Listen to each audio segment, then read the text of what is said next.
নমস্কার বন্ধুরা, আমি শর্মিলা লাহাস কিচেনে জানাই সকলকেই স্বাগত।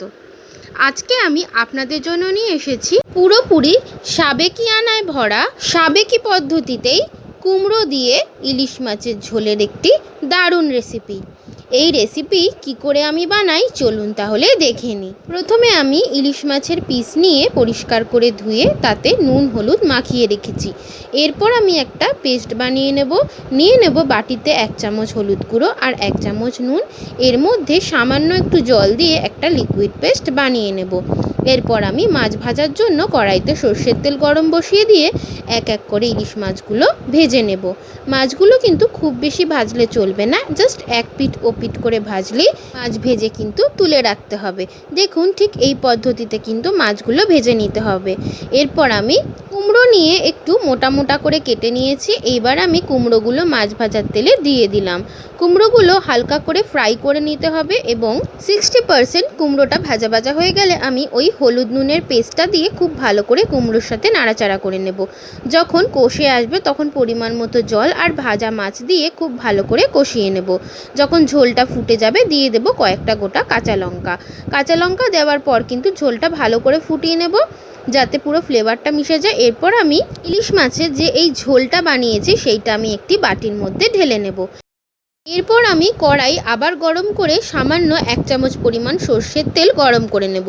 এরপর দিয়ে দেব 1/2 চামচ জিরে ফোড়নটা দেওয়ার পরে আরেকটা পেস্ট বানিয়ে নেব। বাটির মধ্যে 2 চামচ জিরের গুঁড়ো আর সামান্য জল দিয়ে আরেকটা পেস্ট বানিয়ে নেব। এরপর আমি যে ফোড়নটা দিয়েছিলাম জিরে দিয়ে সেই জিরের মধ্যেই কিন্তু জিরের গুঁড়ো দেওয়া জলটা দিয়ে খুব ভালো করে নাড়াচাড়া করে নেব এবং ওপর থেকে দিয়ে দেব 1/2 চামচ মতো ঝাল লঙ্কার গুঁড়ো মশলাগুলো ঝোলের সাথে খুব ভালো করে কষিয়ে নিয়ে আগে যে ইলিশ মাছের ঝোলটা করে রেখেছিলাম সেই ঝোলটা ওর মধ্যে ঢেলে দেব। দিয়ে ঢাকনা চাপা দিয়ে ফুটতে দেব 10 মিনিট পর দেখব মাছ আর কুমড়ো খুব ভালোভাবে সেদ্ধ হয়ে গেছে এবং ঝোলের সাথে একদম মিশে পরিবেশনের জন্য রেডি।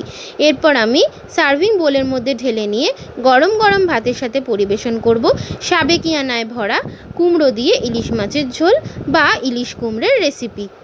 কুমড়ো দিয়ে এই ইলিশ মাছের সাবেকিয়ানা রেসিপি কিন্তু আজ ভোলার পথে, তাই এই রেসিপি যাতে আবার না ভুলে যায় কেউ সেই জন্য কিন্তু আজকে আমি বানিয়ে ফেললাম কুমড়ো দিয়ে ইলিশ মাছের ঝোল। আজকের আমার এই সাবেকি পদ্ধতিতে কুমড়ো দিয়ে ইলিশ মাছের ঝোলের রেসিপি কেমন লাগলো সবাই কিন্তু কমেন্টস করে জানাবেন। আর ভিডিওটা ভালো লাগলে কিন্তু অবশ্যই লাইক কমেন্ট শেয়ার করতে একদম ভুলবেন না। এইরকমই ট্রেডিশনাল টেস্টি আর ডিলিশিয়াস রেসিপি দেখার জন্য কিন্তু অবশ্যই সাবস্ক্রাইব করে নিতে হবে লাহাস কিচেন চ্যানেল সাবস্ক্রাইব করা কিন্তু ভীষণ সোজা। চলে যেতে হবে ইউটিউবে আর সার্চ করে নিতে হবে লাহাস কিচেন চ্যানেল সার্চ করে অবশ্যই সাবস্ক্রাইব করে নিতে হবে এবং ছোট্ট পরিবারের সদস্য হয়ে যেতে হবে।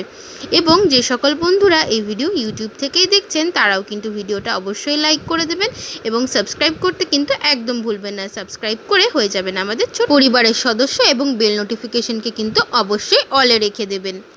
আজকের রেসিপি এইটুকুই, দেখা হচ্ছে আরেকটি কোনো নতুন আর মজাদার রেসিপি নিয়ে। তাই সবাই কিন্তু খুব ভালো থাকবেন, সুস্থ থাকবেন আর এই ছোট্ট ইউটিউব পরিবারকে অবশ্যই সাবস্ক্রাইব করে পাশে থাকবেন। আজকের মতো আসি, টাটা।